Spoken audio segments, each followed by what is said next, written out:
This program contains subject matter and language that may be disturbing to some viewers. Viewer discretion is advised. I love you. Bria is a beautiful young woman. Come on, there you go. She's her own person. Like, she's just genuine. Come on, Pooper. Oh, my best friend. More of a tomboy type. She loved the outdoors. Yeah, want some beer to wash that down? She's the kindest, most thoughtful soul I've ever seen. It was hidden behind the other one. But give her a drink or give her a pill and forget it. She's not my daughter. It's like Jekyll and Hyde. You. Still here. My name's Bria, and I'm addicted to alcohol and cocaine, stimulants, uppers and downers and everything all around. She just hasn't stopped. She's been nonstop every day, every chance she gets. That was gonna cry. Where's my liquor? 2 hours after I stopped drinking, I start shaking. Where's my liquor, man? You jig out so bad, you just want to die. I feel like I'm gonna have a seizure, man. It's like somebody, like lightning going through her body was the worst that I ever seen. Like multiple times I was ready to call an ambulance, and sometimes she did end up going to the hospital. When Bria was born, the second I laid eyes on her, my entire world changed. She was an amazing baby, always smiling, always laughing. She just didn't cry. Her biological father was very abusive. He had actually smashed my face open with a full bottle of beer. Everything was about her and protecting her. I was never going to take the chance of anything happening. He was just never going to hurt her. He was never going to hurt me again. So I left him. About 3 weeks after she was born, I met the man who she thought was her dad. He was always there, and he was supportive, and kind of was looking out for the family back then. Bria idolized him. There was a lot of arguing because he was a very, very, very bad addict. I wasn't aware for a long time, and there was no way that I was raising them in that environment. She took it very hard. It was just devastating. And that made me like start cutting and all that and getting depressed and started failing everything, and everything was just, it started getting really bad. Bria thought that my dad was also her dad because her dad was so bad that Mom didn't want her to, like, you know what I mean? She wanted to keep her away from that. She had crossed the street to go to the store, and her biological father was sitting on the step, and he said, "Are you Bria so-and-so?" And she says, "Yes, why?" And he said, "Well, I'm your father." And she said, "No, my father is, you know, her stepdad." And she said, he said, "No, I'm your father, and your mother lied to you." She became angry and into herself and didn't want to talk, and she'd walk by you, like sometimes, and wouldn't say hi. She wasn't the happy-go-lucky Bria anymore. I don't know. I kind of started noticing her friends change. They were going from, like, nerdy and straight edge to, like, kind of sketchy and shady. She quit cheerleading, she quit school. She just wanted to drink and do drugs with the people that wanted to drink and do drugs. He was an addict. As messed up as they both were, they really, really loved each other. They felt like they were all each other had. We went to detox together, and then we separated for a bit to get clean.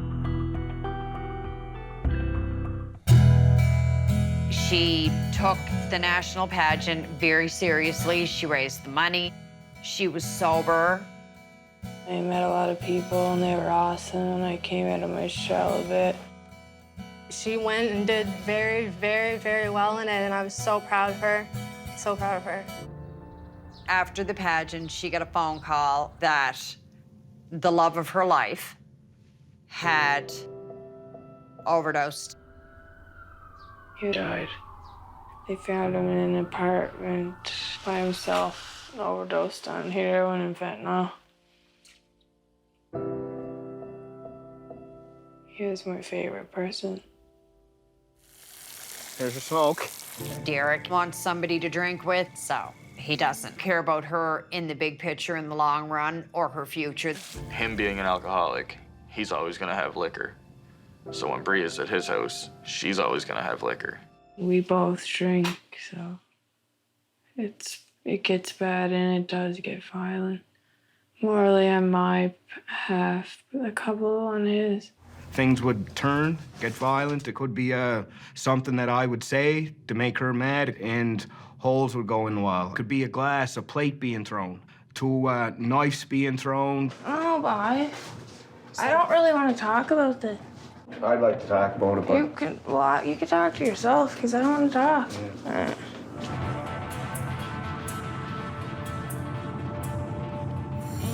Well, it's so amazing. My favorite part.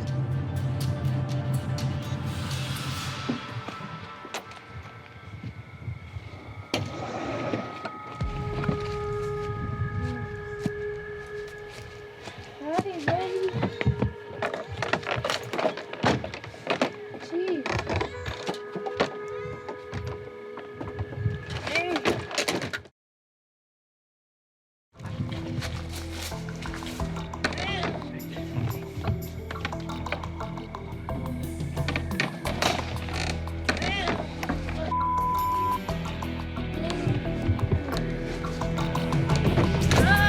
My kidneys get infected once a month or less than that. My bladder, I'm pissing myself, not wanting to. Everything sucks. Look, Joe. When you have liver problems that bad, you can't drink, and she drinks every day. Either probation, jail, nothing good. Appointment for probation. Because I was arrested on Albert Bridge naked with 2 bottles of wine after robbing 11 bungalows. Yes, I did. All right. She's so angry and she is so mad at the world and herself and her life, and it's just not her. The addiction has just ruined her. Bria has gotten sicker and sicker from her addictions. She's in survival mode and she's not doing very well. No. Right? She's not the girl I grew up with. She's a ghost of herself. Like, she'll cry in my lap, Chris. I don't want to live like this. I don't want to live anymore. Like, I don't want to be like this. And I just want her to get help.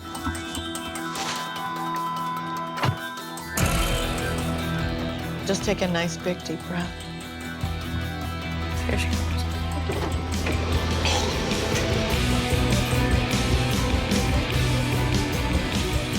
She's gonna come in like a tornado.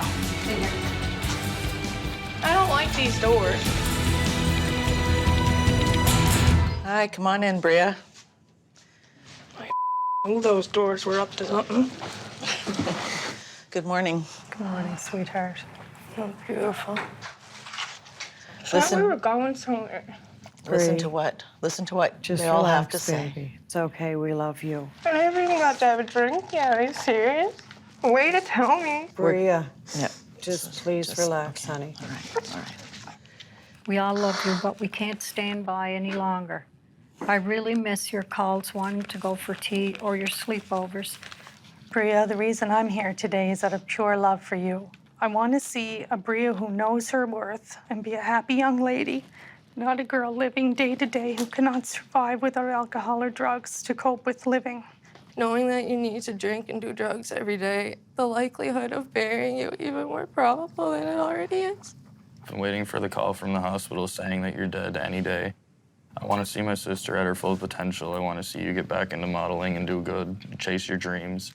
I want you around, but I can't watch you kill yourself anymore. As much as I hide it, it's killing me too. This life filled with addiction has stolen my sweet angel away from me, away from your brother, away from our family. I love you so much, Boo, but I can no longer stand by and watch you slowly kill yourself. So it's my job today to ask you, are you willing to accept help for your disease?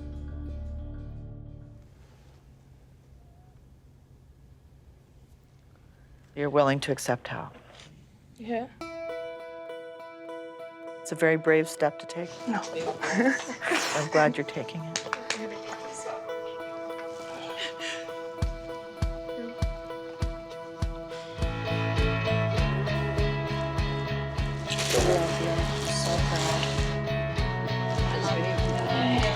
Love you too.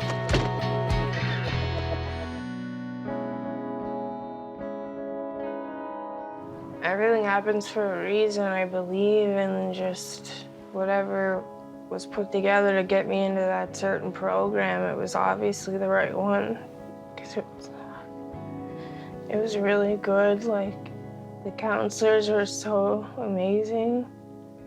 And all my friends, they were real friends, like genuine people.